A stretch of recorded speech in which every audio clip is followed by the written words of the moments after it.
ان چیزوں کی ہمیں پرواہ نہیں ہے، بس سال بسال عمرہ کر لیں، نماز روزہ کر لیں، باقی حرام کھاتے رہیں کوئی فرق نہیں پڑتا، رشوت لیتے رہیں، بدعنوانیاں کرتے رہیں، مطلب ہم نے صرف مسجد تک دین کو محصور کر دیا ہے۔ تو یہاں اس آیت میں ہمیں بتایا گیا ہے کہ دین کا اصل تصور ہے کیا۔ یہاں 3 چیزوں کا تذکرہ فرمایا جو رسولوں کے ساتھ بھیجی گئی۔ نمبر 1 کیا؟ بینات۔ بینات کیا ہے؟ رسولوں کی طرف جو اللہ تعالیٰ نے جو معجزات ان کو دیے، بین اس چیز کو کہتے ہیں جو از خود ظاہر ہو جائے اور نمایاں ہو اور اسے کسی دلیل اور وضاحت کی ضرورت نہ ہو، تو بینات دے کے اللہ نے رسولوں کو بھیجا۔ دوسری چیز جو بھیجی وہ کتاب ہے، ظاہر ہے حضرت پہلے بنی اسرائیل کی طرف تورات آئی، انجیل آئی، تو کتاب کا لفظ جو ہے وہ بالکل واضح ہے۔ اور پھر تیسری چیز ہے میزان۔ میزان سے مراد اللہ کا عطا کردہ نظام ہے جس میں حقوق و فرائض کا توازن ہو۔ کسی معاشرے میں اگر حقوق و فرائض کے درمیان توازن ہوگا تو وہی معاشرہ صحیح رہے گا، اور اگر اس کے اندر توازن نہ رہا تو پھر تو ظلم ہوگا، زیادتی ہوگی، ناانصافی ہوگی۔ اس لیے فرمایا لیقوم الناس بالقسط، تاکہ لوگ انصاف پر قائم ہوں۔ یہ ہے اس کتاب کے نزول کا اصل مقصد۔ یہ کتاب صرف اس لیے نہیں آئی کہ ہم اس کو پڑھتے رہیں، ثواب کماتے رہیں، قرآن خوانیاں کرواتے رہیں۔ لیقوم الناس بالقسط۔ اب اس کے مقابلے میں ہم دیکھیں کہ ہماری موجودہ صورتحال کیا ہے کہ ہم اپنی زندگیوں سے قرآن کو تو بس بے دخلی کر چکے ہیں۔ قرآن کا ضرورت ہمیں تب پڑتی ہے جب ہم نے کہیں قرآن سر پہ اٹھانا ہو، جب کسی بیٹی کی شادی کرنی ہو، یا کوئی قرآن خوانی ہو، یا کوئی فوت ہو جائے، یا ہم نے کوئی حسن قرات کا مقابلہ کرانا ہو، یا کوئی خطاطی کی نمائش لگانی ہو، بس۔ یا زیادہ سے زیادہ کہیں گے جی اس نے تو اتنے من وزنی سونے کی تاروں سے قرآن لکھا اور لوگوں کی زیارت کے لیے رکھا ہوا ہے۔ اب زندگی باطل نظام کے تحت چلتی رہے، اس سے فرق نہیں پڑتا۔ وہ ایک بڑی پیاری نظم ہے نا قرآن کے بارے میں، یعنی قرآن کی فریاد کے نام سے، اس میں یہ میری عقیدت کے دعوے قانون پہ راضی غیروں کے، یوں بھی مجھے رسوا کرتے ہیں، ایسے بھی ستایا جاتا ہوں، طاقوں میں سجایا جاتا ہوں۔ ظاہر ہے قرآن تو زندگی گزارنے کا طریقہ ہے، یہ ایک نظام حکومت لے کر آیا ہے۔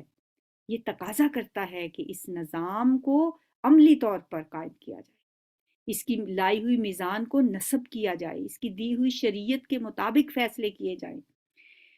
سورہ آل عمران میں آتا ہے اللہ تعالیٰ نے خود اپنے بارے میں فرمایا قائما بالقسط۔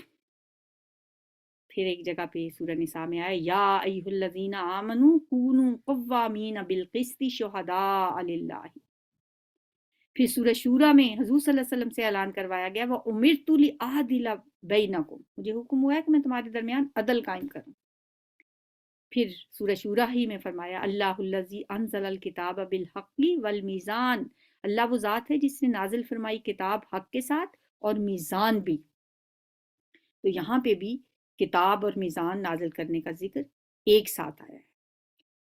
اسی طرح سورہ مائدہ میں ہے قل یا اہل الکتاب لستم علی شیء حتی تقیموا التوراۃ والانجیل وما انزل الیکم من ربکم، اے نبی صلی اللہ علیہ وسلم آپ کہہ دیں کہ اے اہل کتاب تمہاری کوئی حیثیت نہیں جب تک تم قائم نہیں کرتے تورات کو اور انجیل کو اور اس کو جو کچھ تمہاری طرف نازل کیا گیا ہے تمہارے رب کی طرف، یعنی قائم کرنے کی بات ہے۔ ہم مسلمانوں کے لیے بھی یہی ہے کہ ہم جو کچھ قرآن میں ہے اگر ہم اس کو قائم نہیں کرتے تو پھر کیا حیثیت ہے تمہاری؟ تم قرآن کی تلاوت کرتے ہو اور سمجھتے ہو کہ ہم نے قرآن کا حق ادا کر دیا، ہم نے قرآن اتنے ختم کر لیے رمضان میں تو قرآن کا حق ادا کر دیا۔ جب تک قرآن کے احکام کو عملی طور پر نافذ نہیں کرتے اور قرآن کے نظام عدل کو اپنے معاشرے میں قائم نہیں کرتے، قرآن پر ایمان کے سارے دعوے جھوٹے ہیں، کوئی فائدہ نہیں ان کا۔ آگے فرمایا وَأَنزَلْنَا الْحَدِيدَ فِيهِ بَأْسٌ شَدِيدٌ وَمَنَافِعُ لِلنَّاسِ، اور ہم نے نازل کیا لوہا، ہم نے لوہا اتارا، فِيهِ بَأْسٌ شَدِيدٌ، اس میں شدید جنگی صلاحیت ہے، باسن شدید، اور لوگوں کے لیے دوسری فائدے کی چیزیں بھی ہیں۔ اچھا، لوہے کے لیے اتارنے کا لفظ آیا، اور جدید سائنس بھی ہمیں یہی بتاتی ہے کہ لوہا جو ہے زمین کے اندر موجود تو ہے، لیکن وہ زمین میں پیدا نہیں ہوا، بلکہ کہیں باہر سے لا کے رکھا گیا ہے۔ تو اللہ نے یہ قرآن کی حقانیت کی بہت بڑی دلیل ہے یہ بھی، کہ اللہ بھی قرآن میں لوہے کے نازل کرنے کی بات کرتا ہے۔ اچھا، چونکہ اللہ نے اس کائنات کو بنایا، وہی اس کائنات کا مالک ہے، تو ظاہر ہے حکمرانی کا حق بھی اسی کا ہے۔ اسی نے انسان کو اختیار دیا، اور اسی اختیار کی وجہ سے انسان جو ہے، آپ دیکھیں کہ حد سے بھی گزر جاتا ہے، اپنی من مانی کرتا ہے، اور اللہ کی حکمرانی کے مقابلے میں انسان زمین پہ خدا بن جاتا ہے، جس کی وجہ سے زمین میں فساد برپا ہو جاتا ہے۔ ظاہر الفساد فی البر والبحر۔ تو اللہ کو تو فساد پسند نہیں ہے۔ اللہ تو زمین پہ عدل و انصاف قائم کرنا چاہتا ہے، قانون کی حکمرانی چاہتا ہے، اور اسی لیے قرآن میں اللہ تعالیٰ فرماتے ہیں کہ بل نقذف بالحق علی الباطل فیدمغہ فاذا ہوا زاہق، سورہ انبیاء میں آتا ہے کہ ہم حق کو دے مارتے ہیں باطل پر، تو وہ اس کا بھیجا نکال دیتا ہے، اور پھر وہ نیست و نابود ہو جاتا ہے۔ اللہ چاہتا ہے کہ اس کا یہ کام اس کے بندے کریں، اس کے نام لیوا بندے کریں، حق کے علمبردار بن کے اللہ کے باغیوں کا مقابلہ کریں۔ اس لیے اللہ نے لوہا اتارا ہے کہ مسلمان بزور بازو باطل کو اکھاڑ پھینکیں، اور اللہ کی زمین پر اللہ کی حکمرانی کو یقینی بنائیں۔ اس آیت میں بھی اہل حق سے کہا گیا ہے کہ وہ اپنے تمام وسائل بروئے کار لاتے ہوئے سامان حرب تیار کریں لوہے سے۔ وَأَنزَلْنَا الْحَدِيدَ فِيهِ بَأْسٌ شَدِيدٌ، جدید ٹیکنالوجی سے فائدہ اٹھائیں، باطل کے مقابلے میں مطلوبہ طاقت پیدا کریں۔ لوہے سے ساری چیزیں بنتی ہیں، ٹینک ہوں، توپ ہو، تلوار ہو، تیر ہو، اور جو بھی جنگی سامان حرب ہے، وہ سارے کا سارا لوہے سے بنتا ہے۔ تو اللہ تعالیٰ نے فرمایا کہ اس میں بہت سے تمہارے لیے اور بھی فائدے ہیں لوہے میں۔ ایک تو شدید جنگ کا، سخت لڑائی کا سامان اس میں ہے، اور اس میں اور بھی بہت سارے فائدے ہیں لوہے سے۔ آپ دیکھ لیں کیا کیا کچھ بنتا ہے۔ وَلِيَعْلَمَ اللَّهُ مَن يَنْصُرُهُ، اور تاکہ اللہ جان لے اس شخص کو جو مدد کرتا ہے اس کی، مَن يَنْصُرُهُ وَرُسُلَهُ، اور اس کے رسولوں کی۔ غیب میں ہونے کے باوجود اللہ نظر تو نہیں آتا کسی کو، رسول کسی نے دیکھے تو نہیں ہے، اس کے باوجود وہ اللہ اور اس کے رسول کی مدد کرنے کا مطلب یہ ہے کہ اللہ کے دین کی مدد کرنا۔ ان اللہ قوی عزیز، بے شک اللہ تعالیٰ بہت قوت والا، بہت زبردست ہے۔ یعنی اللہ تعالیٰ انسانوں کو آزمانا چاہتا ہے، انسانوں کو دیکھنا چاہتا ہے، تاکہ اللہ یہ جان لے کہ کون ہے وہ جو غیب کے باوجود اللہ اور اس کے رسولوں کی مدد کرتا ہے۔ کوئی حق و باطل کی جنگ کے دوران جو لوگ لوہے کی طاقت کو ہاتھ میں لے کر اللہ کے دین کے غلبے کے لیے سامنے آئیں گے، وہی اللہ اور اس کے رسول کے مددگار ہوں گے۔ اللہ کے دین کو غالب کرنا بنیادی طور پہ حضور صلی اللہ علیہ وسلم کا فرض منصبی ہے، اور اللہ نے آپ کو اسی مقصد کے لیے بھیجا تھا۔ وہ آیت ہے نا، وَالَّذِي أَرْسَلَ رَسُولَهُ بِالْهُدَىٰ وَدِينِ الْحَقِّ لِيُظْهِرَهُ عَلَى الدِّينِ كُلِّهِ، سورہ صف میں آتا ہے، وہی ہے اللہ جس نے بھیجا اپنے رسول کو ہدایت کے ساتھ اور دین حق کے ساتھ، تاکہ اسے تمام ادیان پہ غالب کر دے۔ تو اس کام کے لیے اللہ تعالیٰ نے مومنوں کو کیا حکم دیا؟ یا ایھا الذین آمنوا کونوا انصار اللہ، اے مومنو اللہ کے مددگار بن جاؤ اس کام میں۔ کون سا کام ہے؟ کہ دین اسلام کو تمام دنیا کے ادیان پہ غالب کرنا ہے۔ تو یہ جو آیت ہے، لَقَدْ أَرْسَلْنَا رُسُلَنَا بِالْبَيِّنَاتِ وَأَنزَلْنَا مَعَهُمُ الْكِتَابَ وَالْمِيزَانَ، یہ حضور صلی اللہ علیہ وسلم سے پہلے کے رسولوں کو اللہ تعالیٰ نے بینات، معجزات، کتاب اور میزان کے ساتھ بھیجا، لیکن حضور صلی اللہ علیہ وسلم کو اس مشن کے لیے کیا یہاں اس آیت میں ہے کہ کیا چیز دے کے بھیجا؟ ارسل رسولہ بالہدیٰ و دین الحق، خدا اور دین حق کے ساتھ بھیجا۔ خدا کیا چیز ہے؟ خدا قرآن ہے، آپ کی کتاب بھی ہے، اور اسی میں قانون ہے اور یہی آپ کا سب سے بڑا معجزہ بھی ہے. بینات الگ سے نہیں فرمایا، فرمایا خدا دے کے بھیجا. ہدایت کتاب ہے، ذالک الکتاب لا ریب فیہ ھدی للمتقین، اور یہی آپ کا سب سے بڑا معجزہ ہے. اور آپ کی رسالت میں پھر میزان جو ہے شریعت وہ مکمل ہو کر دین حق کی شکل اختیار کر لیتی ہے. آگے چلتے ہیں. وَلَقَدْ أَرْسَلْنَا نُوحًا وَإِبْرَاهِيمَ، اور البتہ تحقیق ہم نے بھیجا نوح علیہ السلام کو، وَإِبْرَاهِيمَ اور ابراہیم علیہ السلام کو، وَجَعَلْنَا اور ہم نے رکھی، فی ذُرِّيَّتِهِمَا ان دونوں کی اولاد میں، النبوۃ نبوت، والکتاب اور کتاب. فمنہم مہتدن پھر ان میں سے کچھ ہدایت پر چلنے والے ہیں، وکثیر اور بہت سے، منہم فاسقون ان میں سے فاسق ہیں. ہم نے ان دونوں کی اولاد میں یعنی ان کی نسل میں نبوت اور کتاب رکھ دی. حضرت نوح کی قوم پر جب عذاب آیا تھا اس کے بعد انسانیت کی نسل جو چلی وہ حضرت نوح کے 3 بیٹوں سے چلی تھی، حضرت سام، حام اور یافس. حضرت نوح کے بعد جو انبیاء بھی آئے وہ آپ ہی کی نسل سے تھے. قرآن میں صرف سب کا تو تذکرہ نہیں ہے. حضرت ابراہیم علیہ السلام خود بھی حضرت نوح علیہ السلام کی نسل سے تھے، لیکن حضرت ابراہیم کی نسل میں جو انبیاء آئے ان کا ذکر قرآن میں بہت خصوصیت کے ساتھ آپ کی نسل کے حوالے سے ہوا ہے. ابراہیم علیہ السلام کو دنیا سے گئے ہوئے آج تقریباً 5000 سال ہو چکے ہیں. پھر آپ کی اولاد کہاں کہاں گئی، جتنا قرآن میں آیا ہے آپ کے بیٹوں کا تذکرہ ہے، پھر اسحاق علیہ السلام کا، حضرت اسماعیل علیہ السلام کا، بنی اسرائیل کے بہت سے انبیاء کا ذکر ہمیں قرآن میں ملتا ہے. فَمِنْهُمْ مُهْتَدٍ وَكَثِيرٌ مِّنْهُمْ فَاسِقُونَ، تو ان کی نسل میں کچھ تو ہدایت پہ رہے اور لیکن ان کی اکثریت فاسق ہو گئی. ثُمَّ قَفَّيْنَا پھر ہم نے لگاتار بھیجا، عَلَىٰ آثَارِهِمْ ان کے نقش قدم پر، ان کے آثار پر، ان کے نقش قدم پر ہم نے بھیجے، برسولنا اپنے بہت سے رسول. ثم قفینا علی آثارہم برسولنا پھر ہم نے لگاتار بھیجا ان کے نقش قدم پر اپنے رسولوں کو. وقفینا اور ان کے پیچھے ہم نے بھیجا بعیسی ابن مریم، عیسیٰ ابن مریم کو، وآتیناہ الانجیل اور ہم نے دی اسے انجیل. پچھلے انبیاء کا تذکرہ حضرت نوح، حضرت ابراہیم علیہ السلام کا تو ایک سمجھیں کہ اللہ نے ایک تمہید باندھی جا رہی ہے. اصل یہاں پہ جو بات ہونے جا رہی ہے وہ حضرت عیسیٰ علیہ السلام کی ہے. ہم نے ان کو انجیل دی. وجعلنا اور ہم نے ڈال دی، فی قلوب الذین ان لوگوں کے دلوں میں، الذین جنہوں نے اتبعوہ ان کی اتباع کی، جنہوں نے ان کی پیروی کی، ہم نے ڈال دی ان کے دلوں میں کیا، رأفتً و رحمہ. رافتن اور رحمت دونوں ملتے جلتے لفظ ہیں. رافت دراصل وہ انسانی جذبہ ہے جس کے تحت کسی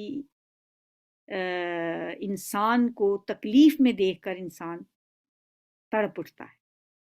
سارے جہاں کا درد ہمارے جگر میں ہے، تو اس کے دل میں ایک ٹیس اٹھتی ہے جب وہ کسی انسان کو تکلیف میں دیکھتا ہے. تو یہ جذبہ جو ہے یہ رافت کہلاتا ہے. اسی لیے وہ جہاں پہ ذکر ہے نا سورہ نور میں کہ ان کو کوڑے لگاؤ زانی کو، تو وہاں پہ کہا ہے کہ رافت کا جذبہ نہیں ہونا چاہیے ان کے بارے میں تمہارے دل میں کہ تم ان کو دیکھ کے تڑپ اٹھو. یعنی یہ جذبہ رافت ہے جس کی وجہ سے انسان کسی کے درد کو اپنا درد سمجھتا ہے. رحمت کا جذبہ انسان کو ترغیب دیتا ہے کہ وہ دوسرے انسان کی تکلیف دور کرنے کے لیے کوشش کرے. تو ہم نے رافت کا جذبہ بھی ڈال دیا اور رحمت کا جذبہ بھی ڈال دیا. کن کے اندر؟ حضرت عیسیٰ علیہ السلام کے ماننے والوں کے دلوں میں. خصوصی طور پہ اللہ نے ان کو رافت اور رحمت کے جذبات سے مزین کیا تھا. اس کی وجہ شاید یہی تھی کہ حضرت عیسیٰ علیہ السلام خود بھی مزاج کے اعتبار سے بہت نرم دل تھے، رقیق القلب تھے. آپ کے اندر سختی نہیں پائی جاتی تھی. یہ آپ کا خصوصی پہلو ہے. نبی صلی اللہ علیہ وسلم خود بھی بہت نرم طبیعت تھے، اور قرآن میں آتا ہے وَبِالْمُؤْمِنِينَ رَءُوفٌ الرَّحِيمٌ، آپ مومنوں پر بہت شفیق اور رحم کرنے والے ہیں. وَرَهْبَانِيَّةً اور رہبانیت. رہبانیت کیا ہوتی ہے؟ ترک دنیا. نبتدعوها انہوں نے خود ایجاد کر لیا تھا اس کو، یہ بدعت انہوں نے خود گھڑ لی تھی. یہ جو عیسیٰ علیہ السلام کے ماننے والے تھے انہوں نے رہبانیت خود گھڑ لی تھی، ما کتبناہا علیہم، نہیں ہم نے لکھا تھا اس کو ان پر، ہم نے ان پر لازم قرار نہیں دیا تھا رہبانیت کو، الا ابتغاء رضوان اللہ، مگر اللہ کی خوشنودی چاہنے کے لیے، یعنی ان کے اپنے خیال میں وہ اللہ کی خوشنودی چاہنے کے لیے انہوں نے یہ رہبانیت خود بخود اختیار کر لی تھی، ہم نے ان پہ یہ نہیں لکھی تھی۔ اس کا مطلب ہے کہ یہ رہبانیت انہوں نے اللہ کی رضا حاصل کرنے کے لیے اختیار کی تھی، بدنیتی ان کی نہیں تھی۔ لیکن اس کا دوسرا مطلب ایک اور بھی ہے کہ ہم نے تو ان پر کچھ لازم نہیں کیا تھا سوائے اس کے کہ وہ اللہ کی رضا تلاش کریں۔ تو دونوں معنی اس کے ہو سکتے ہیں۔ فما رعوہا، پھر نہ انہوں نے نبھایا اس کو، یہ جو رہبانیت انہوں نے خود بخود اختیار کر لی تھی اس کو وہ نبھا بھی نہ سکے، حق رعایتہا، جیسا کہ اسے نبھانے کا حق تھا۔ فآتینا، تو ہم نے دیا، الذین، ان لوگوں کو، آمنو، جو ایمان لائے تھے، منہم، ان میں سے، اجرہم، ان کا اجر، وکثیر منہم فاسقون، اور ان میں سے بہت سے نافرمان ہیں۔ اب یہ جو رہبانیت ہے یہ عیسائیوں نے خود بخود گھڑ لی تھی، اللہ تعالیٰ نے ان پہ رہبانیت فرض نہیں کی تھی۔ رہبانیت ہوتا کیا ہے؟ رہبانیت کہتے ہیں ترک دنیا کو، تجرد، نکاح نہیں کرنا، دنیا کی جو نعمتیں ہیں ان سے کنارہ کشی اختیار کرنا اور الگ تھلگ رہنا، یہ والا رستہ جو تھا یہ اللہ نے نہیں ان کو بتایا تھا، انہوں نے خود یہ رستہ اختیار کیا تھا۔ اللہ کے دین میں تو رہبانیت نہیں ہے۔ اللہ تعالیٰ تو یہ کہتا ہے کہ اللہ کی رضا حاصل کرنے کا جو صحیح راستہ ہے وہ تو جہاد کا راستہ ہے، وَابْتَغُوا إِلَيْهِ الْوَسِيلَةَ وَجَاهِدُوا فِي سَبِيلِهِ، اللہ کا قرب تلاش کرو اور اس کی راہ میں جہاد کرو، یعنی باطل کو مٹانے کے لیے، حق کو غالب کرنے کے لیے، ظلم و ناانصافی کو ختم کرنے کے لیے مجاہد بن جاؤ۔ یہ نہیں کہ پوری سب کچھ چھوڑ کے الگ تھلگ جا کے فاقے کرو، یہ شیطان کا رستہ ہے۔ شیطان نے حضرت عیسیٰ علیہ السلام کے پیروکاروں کو اللہ کے مقرب بننے اور اس کی رضا تلاش کرنے کا یہ رستہ سکھایا اور رہبانیت کے رستے پہ ڈال دیا کہ اللہ کے نیک اور مخلص بندے جو ہیں وہ دنیا سے الگ تھلگ رہیں، معاشرے کے اندر سے ہٹ کے اور الگ تھلگ کہیں جا کے بیٹھ جائیں، وہاں پہ اللہ اللہ کریں، بس اللہ کے ذکر میں مگن رہیں۔ یہ جو دنیا میں جو حکمرانی ہے یہ باطل کی ہے، یہ لوگ جو ہیں جن کی حکمرانی ہے یہ اللہ کے دین پہ چلنے والے نہیں ہیں، لہٰذا تم لوگ الگ جا کے بیٹھ کے اللہ کا ذکر کرو اور کوئی دنیاوی نعمتیں، ان کی کتابوں میں لکھا ہوا ہے بہت سی باتیں کہ یہ رہبانیت کے جو پھر نتائج نکلے، انہوں نے اس کو شروع تو کیا لیکن پھر اس کو نبھا نہ سکے۔ اچھا، علامہ اقبال نے ایک نظم لکھی ہے ابلیس کی مجلس شورا، اس میں بڑی خوبصورت انداز میں انہوں نے اس کی عکاسی کی ہے کہ ابلیس نے اپنے جو چیلے ہیں ان کو ہدایات دیتے ہوئے کہا، مومنوں کے بارے میں کہا کہ مست رکھو ذکر و فکر صبح گاہی میں اسے، پختہ تر کر دو مزاج خانقاہی میں اسے، کہ خانقاہوں میں ہی بیٹھے رہیں۔ لیکن یہ جو انہوں نے حضرت عیسیٰ علیہ السلام کے ساتھیوں نے اپنے اوپر رہبانیت کو طاری کیا تھا، فما رعوہا حق رعایتہا، پھر وہ اس کا حق ادا نہ کر سکے۔ انسان کے لیے یہ تو بڑا آسان ہے نا کہ اپنے اوپر کوئی غیر فطری پابندیاں لگا لے، لیکن پھر ساری عمر اس فیصلے کو نبھانا بڑا مشکل ہوتا ہے، اور یہی مشکل رہبانیت کا راستہ اختیار کرنے والے جو لوگ تھے ان کو بھی پیش آئی۔ راہب اور راہبائیں جو تھیں بظاہر تو وہ مجرد زندگی بسر کرنے کا عہد کر لیتے تھے، لیکن پھر فطرت کے ہاتھوں مجبور ہو کے غلط کاموں میں بھی پڑ جاتے تھے۔ تو اسلام نے اس جذبے کو، یہ جو انسان جس جذبوں کو اپنے مارتا ہے نا، یہ یعنی رہبانیت میں، اسلام نے ان کو منظم کرنے کے لیے نکاح کا فطری راستہ اختیار کیا ہے۔ اسلام ایسی کسی پابندی کو نہیں مانتا۔ رہبانیت کے لیے اختیار کیے گئے سارے طریقے جو ہیں وہ غیر فطری ہوتے ہیں، اس لیے یہ اسلام میں جائز نہیں ہے۔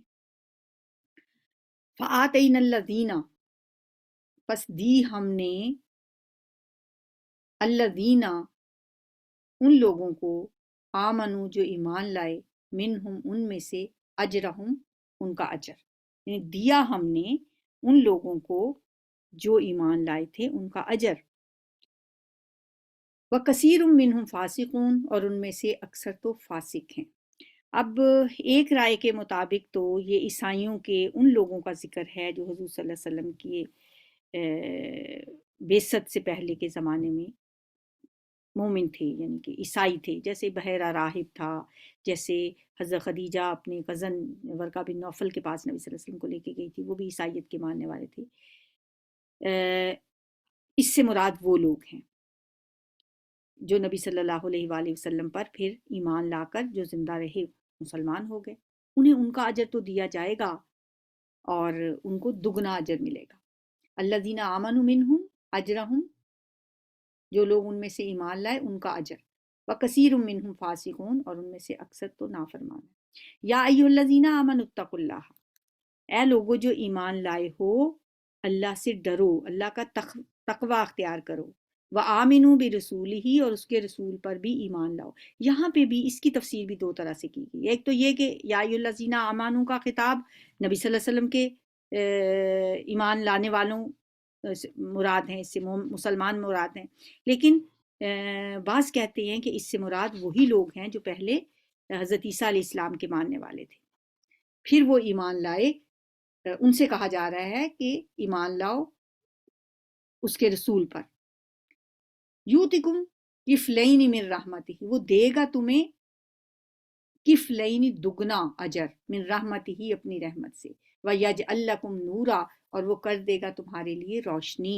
وہ نور بھی ہو سکتا ہے جو پل صراط پہ ہوگا، اور اگر اس سے مراد نبی صلی اللہ علیہ وسلم کی امتی لیا جائے تو پھر آپ کی اتباع کرنے سے جو روشنی ملتی ہے وہ مراد ہے۔ تمشون تم چلو گے بھی اس کے ذریعے، ویغفر لکم اور وہ بخش دے گا تمہیں، واللہ غفور الرحیم اور اللہ تعالیٰ بخشنے والا رحم کرنے والا ہے۔ یعنی اگر تم نبی صلی اللہ علیہ وسلم پہ ایمان لاؤ، چاہے وہ آپ کے صحابہ کو کہا جا رہا ہو، چاہے ان عیسائیوں کو جو پہلے حضرت عیسیٰ علیہ السلام پہ ایمان لائے تھے، دونوں صورتوں میں اس آیت کا مطلب یہی بنتا ہے کہ پھر اللہ ایک تو تمہیں دگنا اجر دے گا اور دوسرا تمہارے لیے نور مہیا کر دے گا کہ جس میں تم چلو گے، تاکہ نہ اللہ تاکہ نہ جانے اہل کتاب، یہاں پہ جان لے اہل کتاب ہے لیکن اس معنی کے روح سے اس کا مطلب بنے گا تاکہ نہ جانے اہل کتاب کہ نہیں وہ قدرت رکھتے کسی چیز پر اللہ کے فضل میں سے، یعنی کہ عیسائی یہ نہ سمجھیں کہ اللہ کے فضل میں سے ہمارے لیے کچھ نہیں ہے، وَأَنَّ الْفَضْلَ بِيَدِ اللَّهِ اور بے شک فضل اللہ کے ہاتھ میں ہے، یُؤْتِیہِ مَن یشاء وہ دیتا ہے اس کو جسے چاہتا ہے، واللہ ذو الفضل العظیم اور اللہ تعالیٰ بڑے فضل والا ہے۔ یعنی کہ یہ کہنے کا مطلب یہ ہے کہ عیسائی یہ نہ سمجھیں کہ نبی صلی اللہ علیہ وسلم کے آنے کے بعد اب ہمارے لیے کچھ نہیں ہے، تاکہ نہ جانے اہل کتاب، یہ نہ وہ سمجھیں کہ ان کے لیے اللہ کے فضل میں سے کچھ نہیں ہے۔